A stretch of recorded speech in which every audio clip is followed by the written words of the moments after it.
How's it going, YouTube? Dawn here. In this video, we're going to talk about the 5 biggest regrets I made when learning how to code. So if you're new here, hi, my name is Dawn. I'm currently an iOS software engineer, and the purpose of my channel is to kind of be the big brother that I wish I had when I started to learn to code, to share some of the mistakes and life stories that I have that would have really helped me out as I started to learn how to code.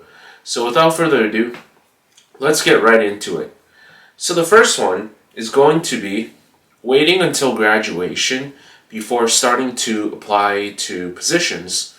So one of the big regrets that I made was, I waited until graduation in order to start applying to jobs. Because I wasn't that good at school, to be honest with you. I was a C student for the most part. At some point in third year, I was also a D student, and I had to retake some of the courses. So naturally, I knew that I needed to focus on school in order to apply. So I kind of left, the whole job thing off to the side until I was firm that I could pass my classes. Now, this is a big mistake. Why? Because the truth is, it takes you a while for these employers to actually get back into you. It's not like you're going to click the apply button and tomorrow you're going to receive a reply from the recruiter saying that, hey, we want to interview you. Usually it can take like a month, 2 months. The longest I've seen is, they reach out to me like 6 months later asking for an interview. So it's in your best interest to really apply early and apply often so that you can jumpstart the process and really get yourself on the ball game. The second regret that I have was not taking more part-time jobs, freelance work, or internships when I was learning how to code. The best experience comes when you're actually working on a job and you're actually working on real-life projects, right? Of course, when you're a student or you're entry level, this can be hard to get. So I've talked about this on multiple occasions, but what I do recommend is that you reach out to your small local businesses and offer them free work in exchange for, you don't even have to exchange anything. You're doing this for portfolio reasons.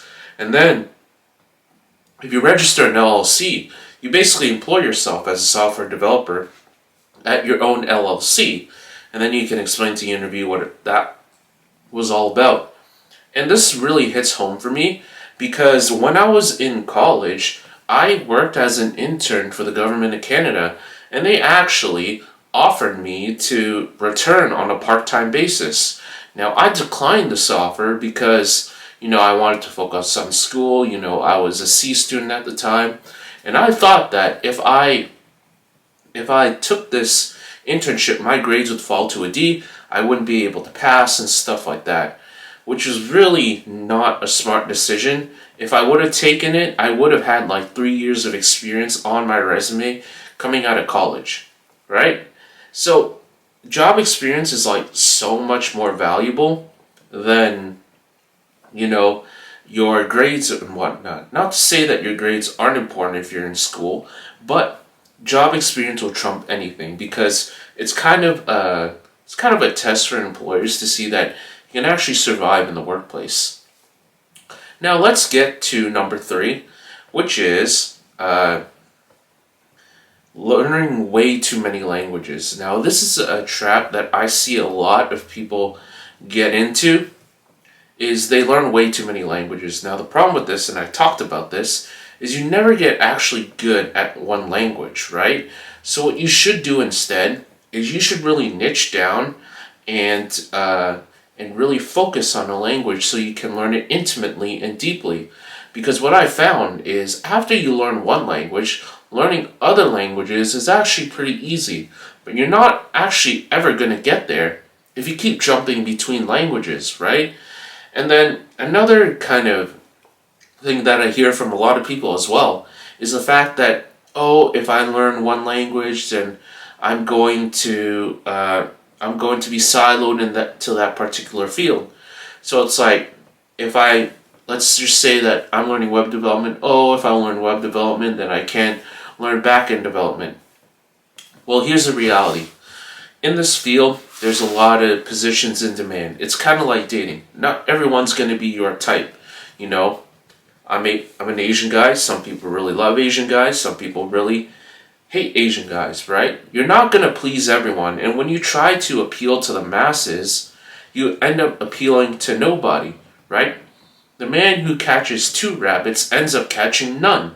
So instead, you should go after one type and, really stick with it and become an expert in it. And I don't guarantee anything on this channel because, I don't, there's no guarantees in this life, but there's a high likelihood that you're going to get where you want if you really stick to a particular language. Now, related to that, number 4 is quitting and starting again. Now, what do I mean by that? When I was learning how to code, I was very short-sighted. I wanted to do it for all the benefits. I wanted to, get paid really well. I wanted to work remote.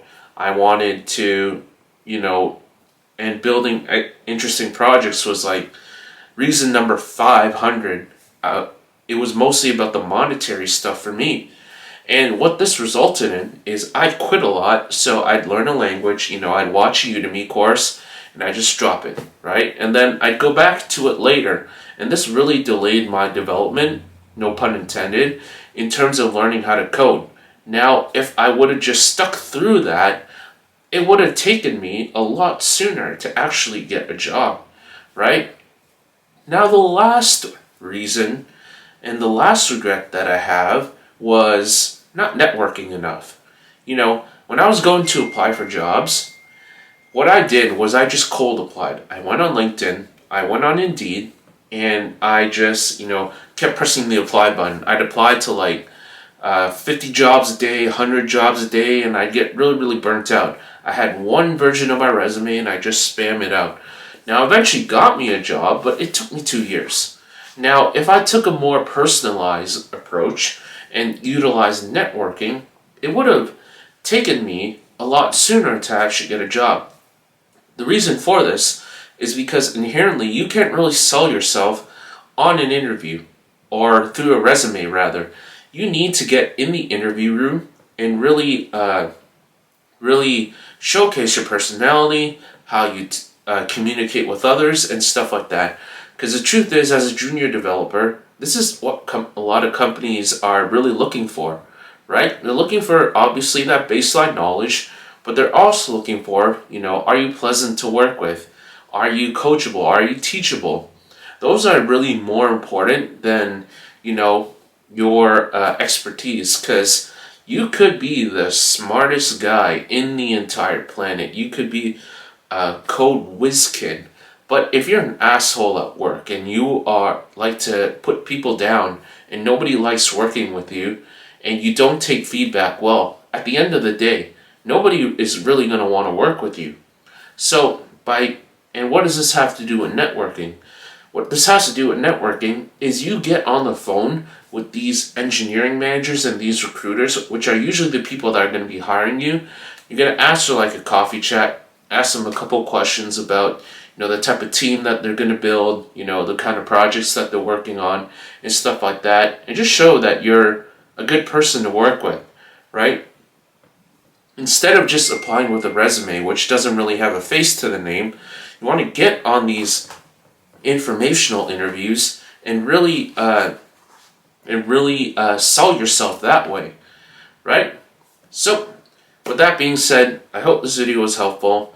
If it was, don't forget to hit like, leave me a comment, tell me what you thought about it, and of course hit that subscribe button, as it really helps support the channel and lets me know that you enjoy content like this and encourages me to make more content like this.